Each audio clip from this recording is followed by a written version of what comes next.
पश्चिम बंगाल की जनता पिछले 15 वर्षों से इस निर्मम सरकार को झेल रही थी। जो टीएमसी के गुंडे थे, उन गुंडों को बहुत करारा जवाब इस चुनाव में दिया है। ममता बनर्जी जी को आत्मचिंतन करना चाहिए, जो अपने घर में अपना सीट नहीं बचा पाया। नमस्कार, आप लाइव सिटीज देख रहे हैं। मैं हूं आपके साथ काव्या। पश्चिम बंगाल चुनाव के नतीजे आ चुके हैं और अब जो है वो बयानबाजी का दौर जारी है। इसी कड़ी में बीजेपी नेता और बिहार सरकार में पूर्व मंत्री मंगल पांडे का बयान आ गया है। उन्होंने कहा है कि बंगाल की जनता ने टीएमसी के गुंडों को उखाड़ फेंका है। ममता बनर्जी, अभिषेक बैनर्जी को आत्ममंथन की जरूरत है कि आखिर वो अपने घर और मोहल्ले में क्यों हार गए। आप पहले बीजेपी नेता मंगल पांडे को सुने कि वो क्या कुछ कह रहे हैं। पश्चिम बंगाल की जीत, ये पश्चिम बंगाल की जनता की जीत है और हमारे आदरणीय प्रधानमंत्री श्री नरेंद्र मोदी जी के नेतृत्व की जीत है। जिस प्रकार से पश्चिम बंगाल की जनता पिछले 15 वर्षों से इस निर्मम सरकार को झेल रही थी, जिस सरकार के कारण वहां हिंदुओं का जीना मुश्किल हो गया था, जहां महिलाओं के मान सम्मान की रक्षा नहीं हो पा रही थी, जहां युवा बेरोजगार भटक रहे थे, पलायन को मजबूर हो रहे थे, वैसे राज्य में पश्चिम बंगाल के लोगों ने विकास के लिए वोट किया है, एक विकसित बंगाल के लिए वोट किया है और चुनाव में जो मोदी जी ने गारंटी दिया है पश्चिम बंगाल की जनता को, उस गारंटी के लिए वोट किया है। और कल आदरणीय प्रधानमंत्री जी ने अपने संबोधन में कहा भी कि पहले कैबिनेट की बैठक में आयुष्मान योजना पश्चिम बंगाल में लागू की जाएगी। मतलब पश्चिम बंगाल के विकास के नए रास्ते अब शुरू होंगे और हम भारतीय जनता पार्टी के कार्यकर्ताओं के लिए बहुत खुशी की बात यह है कि श्यामा प्रसाद मुखर्जी जी ने भारतीय जनसंघ की स्थापना की थी, भारतीय जनता पार्टी की स्थापना की थी।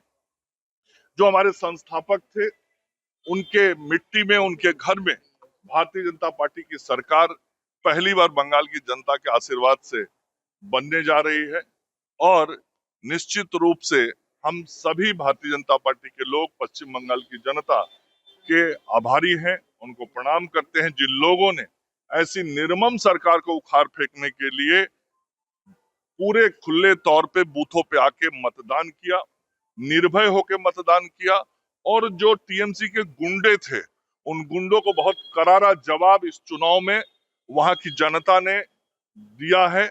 पश्चिम बंगाल अब विकास के एक नए रास्ते पे आगे बढ़ेगी, वहां डबल इंजन का सरकार होगा और दिल्ली की सरकार का पूरा समर्थन कलकत्ता की सरकार को होगा और जो शपथ ग्रहण समारोह होगा, वह शपथ ग्रहण समारोह भी बहुत ही ऐतिहासिक होगा, भव्य होगा, भगवामय होगा और उस दिन संपूर्ण पश्चिम बंगाल कलकत्ता की सड़कों पे दिखाई पड़ेगा।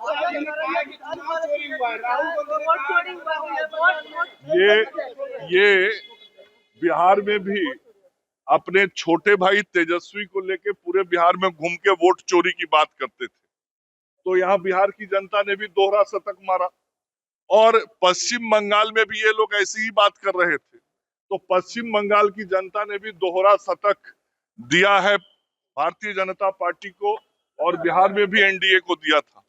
और पूरे तौर पे आप चुनाव परिणाम को देखेंगे तो आसाम में जहां शतक मारा एनडीए बीजेपी ने, वहीं दोहरा शतक पश्चिम बंगाल में मारा है। पुडुचेरी में भी एनडीए की सरकार बनी है और बहुत पश्चिम बंगाल की जनता ने बहुत संकल्प के साथ इस चुनाव में अपनी भागीदारी निभाई है। पश्चिम बंगाल के सभी मतदाता भाई बहन इसके लिए बहुत ही स्वागत के योग्य हैं। वो करेगी, वो ममता बनर्जी जी को आत्मचिंतन करना चाहिए, आत्ममंथन करना चाहिए। जो अपने घर में अपना सीट नहीं बचा पाया, जो अपने मोहल्ले में हार गई है, तो मोहल्ले में हारने के बाद कम से कम तो सोचना चाहिए ममता जी को, अभिषेक जी को, कि अब आत्मचिंतन और आत्ममंथन का समय। इतना पे भी यदि वो नहीं समझते हैं तो अभी तो पश्चिम बंगाल की जनता ने उनको इस स्थिति में लाया है।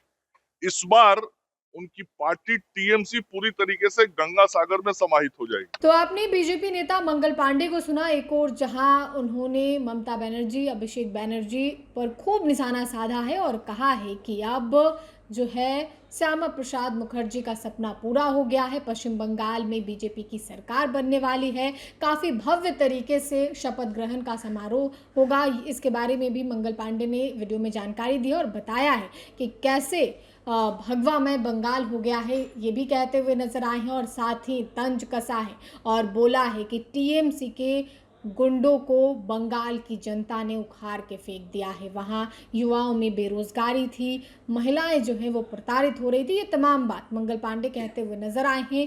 अब जब शपथ ग्रहण का समारोह बंगाल में होगा, उससे पहले बिहार में कैबिनेट विस्तार है, उसको लेकर भी पटना का गांधी मैदान जो है वो सज रहा है।